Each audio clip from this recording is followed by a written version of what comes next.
La seconde partie du grand rendez-vous, bienvenue à vous si vous nous rejoignez à l'instant. Nous accueillons Marion Maréchal, bonjour à vous. Bonjour. Merci d'être là et la première question vous est posée par Mathieu Bock-Côté. Alors, Éric Zemmour et plusieurs autres ont longtemps souhaité faire alliance avec la Russie pour délivrer l'Europe de toute forme de tutelle américaine. Il avait le rêve d'une grande alliance avec la Russie. Est-ce que, vu les circonstances, la France et l'Europe occidentale n'est pas condamnée d'une manière ou de l'autre à une forme d'atlantisme de fait pour une bonne période historique?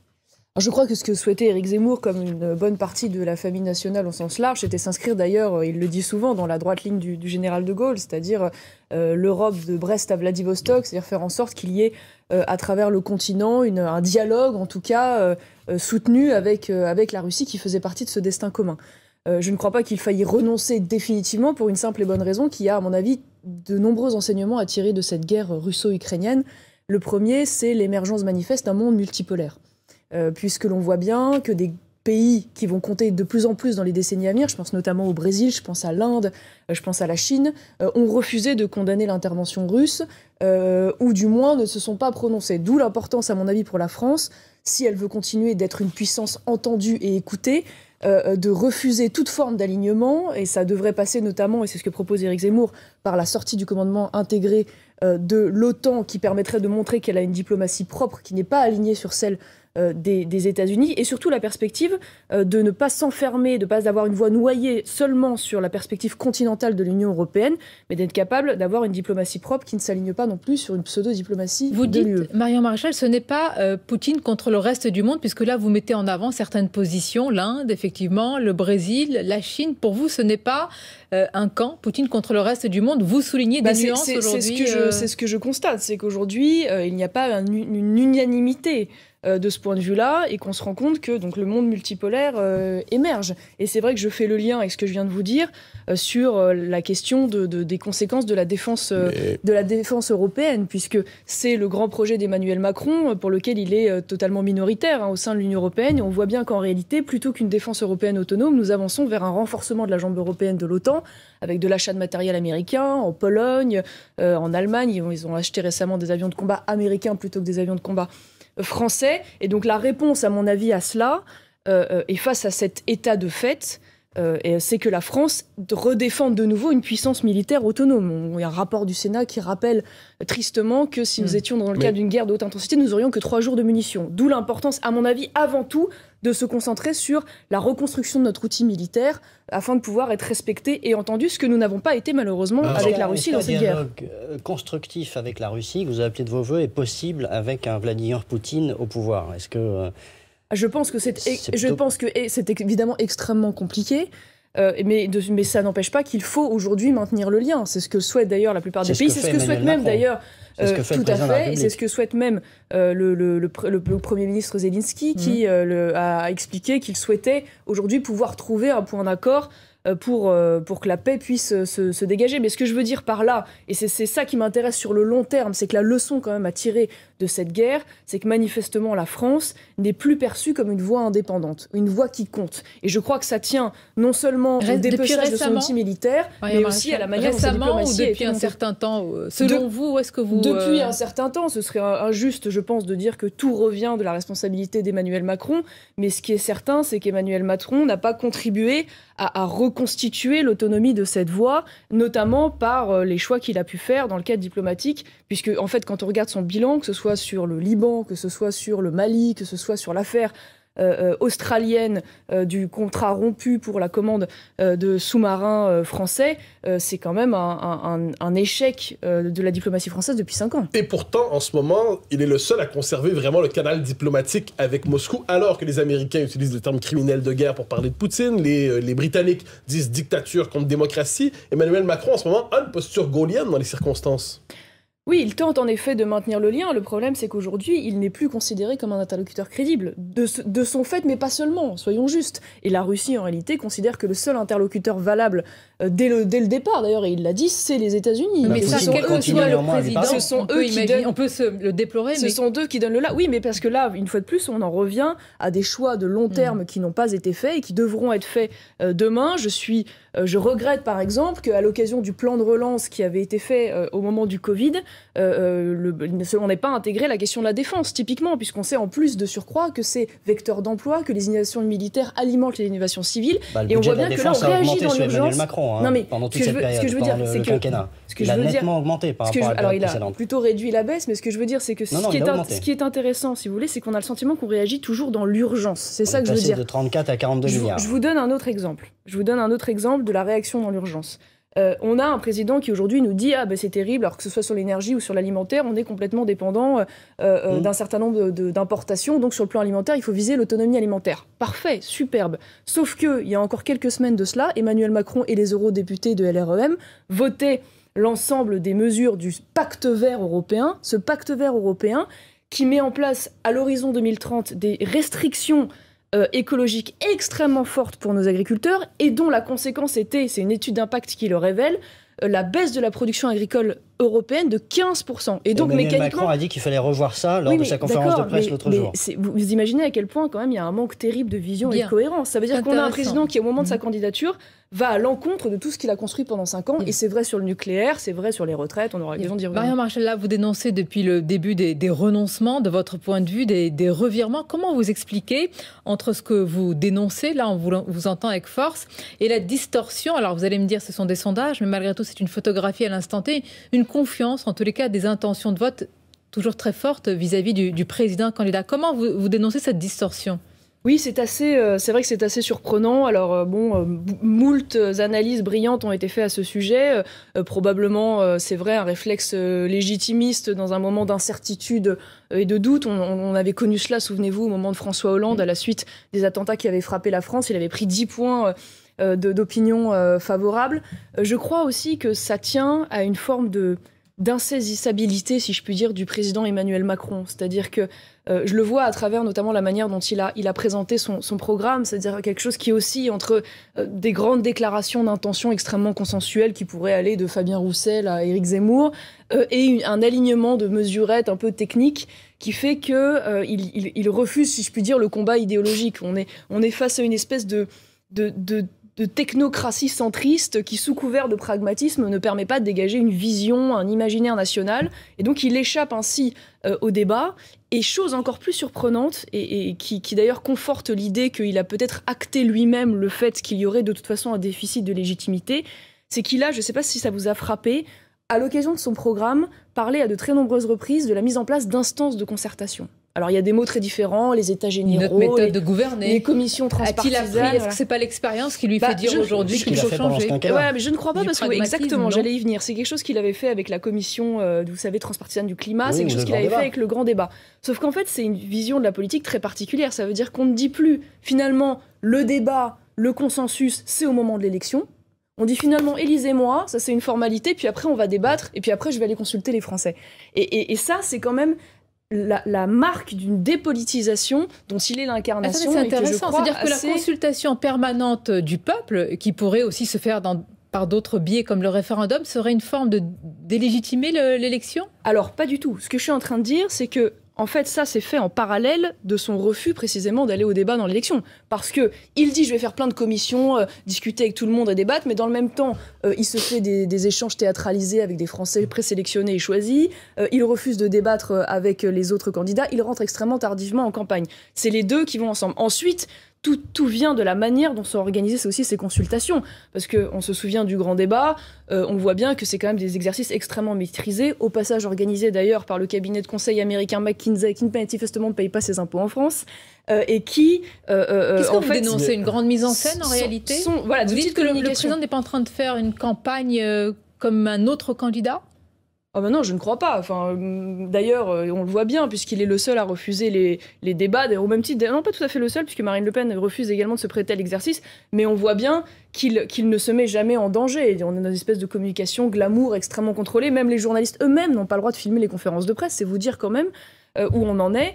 Et je ne mets pas du tout cela en parallèle, puisque vous avez cité ce mot des référendums, où là, la référendum, on s'en remet un exercice qui est, comment dire, qui échappe totalement à la communication et à la maîtrise du pouvoir. Mais cela dit, un moment de bascule qui a eu lieu il y a quelques semaines, c'est-à-dire dans la rhétorique, dans la communication d'Éric Zemmour, il y avait cette idée qu'il disait « je suis le seul à pouvoir battre Emmanuel Macron au deuxième tour ». Et là, on vient de basculer, hein, j'ai peut-être encore une chance d'être au deuxième tour. Est-ce que finalement, Éric Zemmour se bat désormais non plus pour être président, mais meilleur opposant?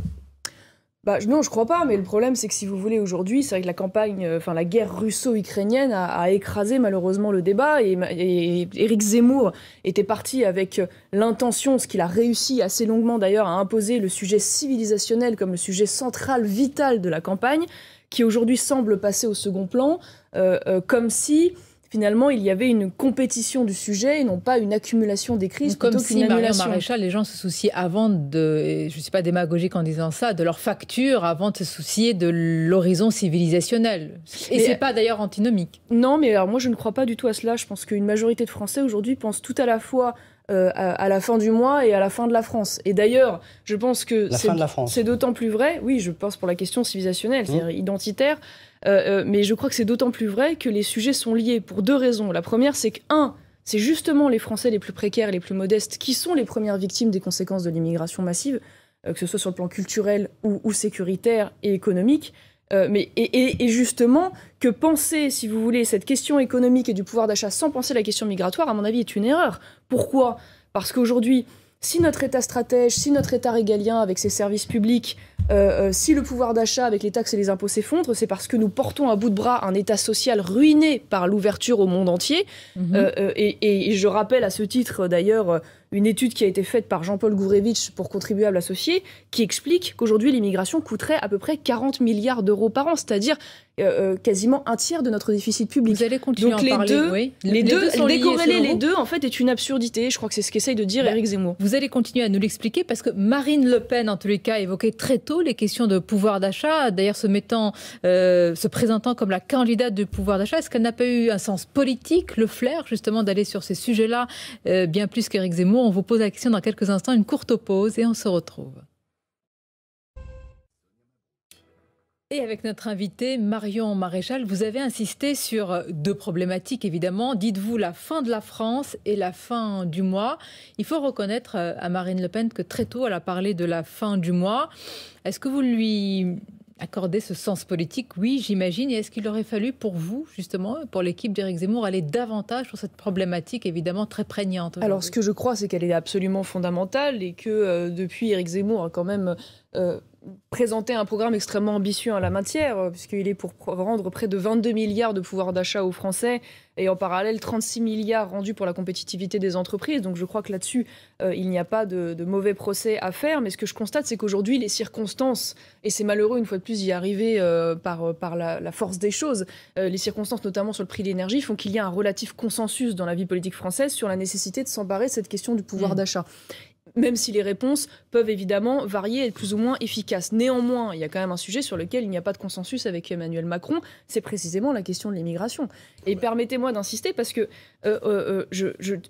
peut-être en particulier pour les électeurs de droite qui seraient tentés de voter pour Emmanuel Macron, ce président est le président de l'immigration massive comme on n'a peut-être jamais eu. Enfin, j'ai quelques chiffres en tête, mais imaginez quand même que Emmanuel Macron, c'est moins 13% d'éloignement que sous le quinquennat de François Hollande. Emmanuel Macron, c'est un record absolu de délivrance de titres de séjour pour des personnes extra-européennes, c'est-à-dire près d'1 200 000 sur le quinquennat.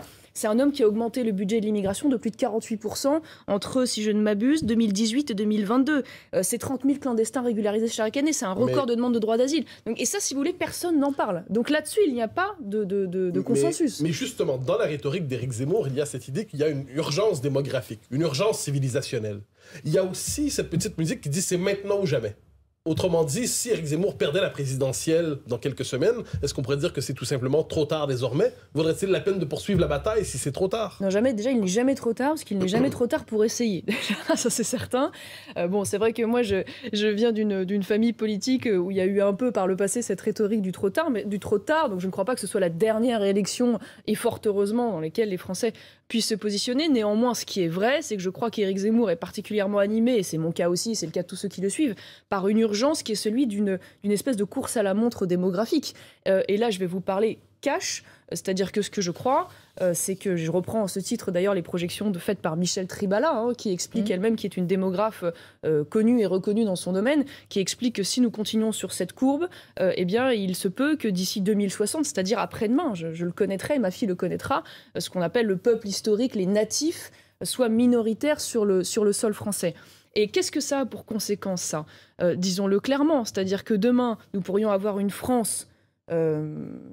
africaine, disons-le comme ça, les cultures africaines sont tout à fait respectables, mais une France africaine qui porterait le même nom, France, mais qui ne serait plus la même personne, c'est-à-dire plus avec les mêmes cultures, on vous entend les sur mêmes cela, mœurs, le même c'est ce que, rapport au monde. Ce que dénonce depuis longtemps Éric Zemmour, et vous vous dites, c'est très grave, voici le danger. Et quand on voit les sondages, qui ne sont qu'une photographie à l'instant T, alors on ne va pas parler des baisses ou des hausses, mais force est de constater qu'Éric Zemmour s'éloigne un peu des portes du second tour. Comment vous expliquez alors, si vous dites que c'est vraiment un grand danger, qu'une partie des électeurs, et même de droite, puisque certains pourraient voter pour Emmanuel Macron, ne sont pas aussi, éveillés, alors que vous, sur ce danger que vous dénoncez? Comment vous l'expliquez? Est-ce que ça vient de vous? Est-ce que c'est les doutes dans votre camp? Est-ce qu'il y a un problème avec la campagne, je ne crois pas qu'il y ait... Parce que le procès en image et en personnalité, on l'avait fait en son temps à Jean-Marie Le Pen, on l'a fait à Marine Le Pen, aujourd'hui on le fait à Éric Zemmour. D'ailleurs, je pense que si Éric Zemmour est probablement le plus attaqué, le plus combattu dans cette campagne, c'est peut-être parce que c'est lui qui représente la plus d'incertitude et donc la plus grande menace, alors que malheureusement, en ce qui concerne Marine Le Pen, d'une certaine manière, 2 élections présidentielles se sont déjà passées, elles ont déjà été perdues, et donc le scénario semble écrit à l'avance, ce qui n'est pas le cas pour Éric Zemmour, qui a dans ses poches un certain nombre d'atouts, comme le fait de fragiliser très généralement le cordon sanitaire. Avec la possibilité d'avoir des élus. Franchement, de remettre en cause l'élection d'avril prochain. Quand on voit là encore, je m'y appuie, les sondages, Marine Le Pen, même si vous dites que le match est presque plié à l'avance, à ceci près qu'il y a quand même une victoire symbolique extraordinaire qu'a obtenue Éric Zemmour et dont on a assez peu parlé, mais le fait qu'il y ait quand même aujourd'hui des personnalités comme le président de la délégation au Parlement européen LR, François-Xavier Bellamy, le numéro 2 de LR, Éric Ciotti, ou encore des sénateurs comme Étienne Blanc qui disent en cas de deuxième tour, Macron, Zemmour, je voterai Zemmour. Je veux dire, ça, c'est la fin du cordon sanitaire. Imaginez, c'est la fin des 30 ans des interdits moraux posés par la gauche entre les droites. Et ça, aucun autre candidat n'a cet atout. Mais Marion Maréchal, est-ce que vous n'êtes pas un peu déçu quand même par le fait que, ayant rejoint Éric Zemmour, vous n'ayez pas permis d'inverser la courbe des sondages? Mais j'ai jamais imaginé, à moi toute seule, de toute façon, inverser la courbe des sondages. Et je l'avais dit avant même de rejoindre, c'est une dynamique, c'est un ensemble de choses, c'est un ensemble d'éléments. Et je ne suis pas venue, de toute façon, pour être la baguette magique. Je suis venue parce que j'estime qu'il y a des convictions à défendre et que j'ai vu en Éric Zemmour cette capacité de rassemblement que j'appelle de mes voeux depuis longtemps. Voilà. Et je vois sa cohérence, je vois sa vision. On parlait tout à l'heure de la course dans la montre démographique, il parle beaucoup de la question de l'islam. Évidemment, si demain, et ça va avec cette course de la montre démographique, si demain l'islam est majoritaire dans notre pays, il faut que les Français comprennent également que cela aura des incidences sur ne serait-ce que l'égalité homme-femme. Vous n'êtes pas une baguette magique, mais vous avez quand même un peu amendé la position du candidat à ce sujet, puisque vous refusez de faire l'amalgame, en tous les cas, de mettre un trait d'égalité entre islam et islamisme. Et est-ce qu'en cela, des positions comme la vôtre permettent peut-être d'atténuer certaines polémiques ou certaines positions jugées par certains trop radicales d'Éric Zemmour? Alors, moi, je suis venue, et c'est d'ailleurs ce que j'ai demandé à Éric, en voulant la certitude de pouvoir garder ma liberté de ton, de parole et de pensée. Chose que vous faites. Chose, évidemment, que je vais continuer à faire et qu'il m'a tout de suite accordé parce qu'il a dit, moi, je ne vais pas jouer au capot chef et au contraire, je veux que toutes les sensibilités puissent s'exprimer, chose que je n'ai pas toujours connue par le passé et c'est heureux. Donc c'est vrai que sur cette question de l'islam et de l'islamisme, je ne l'aurais pas formulé comme lui l'a formulé. Est-ce que vous êtes arrivé à le convaincre? On connaît votre position, mais est-ce que la question, c'est l'influence que vous avez sur lui, sur ce sujet quand même d'importance? En réalité, je crois que fondamentalement, il n'y a pas une différence majeure, mais je crois que lui, il voit... parce qu'en fait, la conséquence, c'est de dire qu'il n'y a pas de différence de nature, il y a une différence de degré, d'une certaine manière. Moi, ce que je dis, c'est que dire que l'un et l'autre n'ont rien à voir est absurde, puisque ce sont les mêmes textes sacrés, et que les djihadistes sont évidemment ce qu'on appelle des musulmans radicalisés. Mais de dire, par ailleurs, que ça se confond totalement, ne sont pas évidemment que l'islamisme est une lecture fondamentaliste et violente de l'islam. Néanmoins, là où je le rejoins, c'est que, indépendamment de la question de l'islamisme, la question d'un islam demain majoritaire en France aurait des conséquences très importantes, puisque partout où l'islam est majoritaire, à quelques exceptions près, la charia est plus ou moins appliquée, avec des conséquences directes sur la vie des femmes et l'égalité entre les hommes et les femmes. Et donc là, Éric Zemmour, et c'est aussi pour ça que je suis avec lui, et j'en finis par là, est le seul à le dire. Pourquoi ? Parce que je vais vous donner une information, mais même le premier conseiller de Marine Le Pen, dans une interview à un média Livre Noir, explique que si demain l'islam est majoritaire en France, ça ne poserait pas de difficulté. Moi, je ne suis pas d'accord avec ça. Et donc, je crois qu'il y a la question... Vous parlez de Philippe Olivier. Voilà, il y a la question de l'islamisme et du fondamentalisme qui, là, évidemment, nous menace physiquement dans notre intégrité, et on a encore des exemples récents dans l'actualité. Et puis, il y a la question plus générale de l'islam culturel et de sa dimension politique, qui, une fois majoritaire sur le territoire, aura des conséquences. Ça nous amène à l'hommage aujourd'hui, évidemment, 10 ans après les attentats de Toulouse. Si on vous pose la question sur l'islam et l'islamisme, c'est que parmi toutes ces victimes et familles de victimes, on l'a entendu ce matin sur Europe 1, il y a la mère du militaire Latifa Ben Ziaten qui est musulmane. C'est pour ça qu'évidemment toute cette distinction prend tout son sens et qu'elle est essentielle.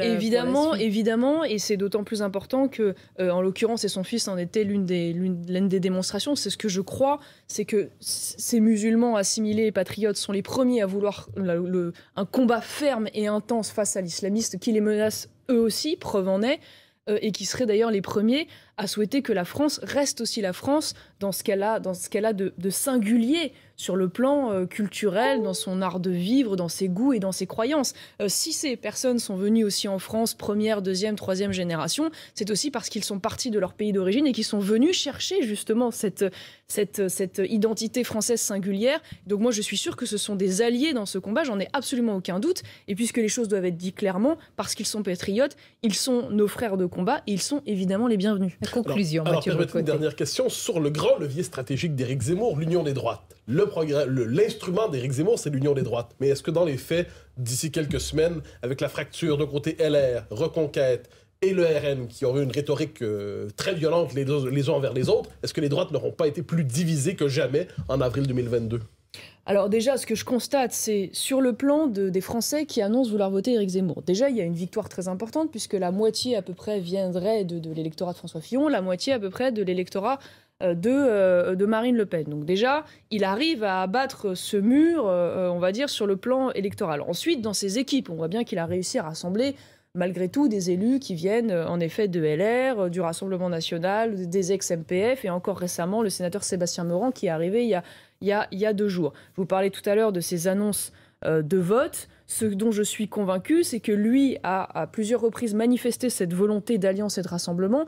Il est vrai qu'elle est moins présente aujourd'hui chez Marine Le Pen, qui tient des propos extrêmement durs à son égard, du même ordre d'ailleurs que ce que la gauche pouvait tenir à son égard il y a encore quelques mois et quelques semaines, ce qui est quand même assez surprenant. Mais ce que je crois, et c'est ce que doivent entendre les électeurs de droite, c'est que si Éric Zemmour arrive au second tour, si Éric Zemmour peut créer la surprise à ce second tour, derrière, le paysage politique français ne sera plus jamais le même. Alors que si on maintient finalement un duel qui est déjà advenu, ou pire encore, un Mélenchon, je n'y crois pas moi personnellement, mais un Mélenchon-Emmanuel Macron, imaginez qu'in fine, la vie politique restera figée, glacée, comme nous le voyons depuis des années. Et donc je crois que pour remédier à cela, il y a une porte qui a été ouverte, prenons-la. Et en tout cas, moi, je l'ai prise. On aura l'occasion de le voir dans quelques semaines à présent, puisque tout cela va très vite. Merci Marion Maréchal d'avoir été notre invité. 2 invités, c'était Adrien Quatennens et Marion Maréchal. Je remercie évidemment Mathieu Bocoté et Nicolas Barré. Et je vous souhaite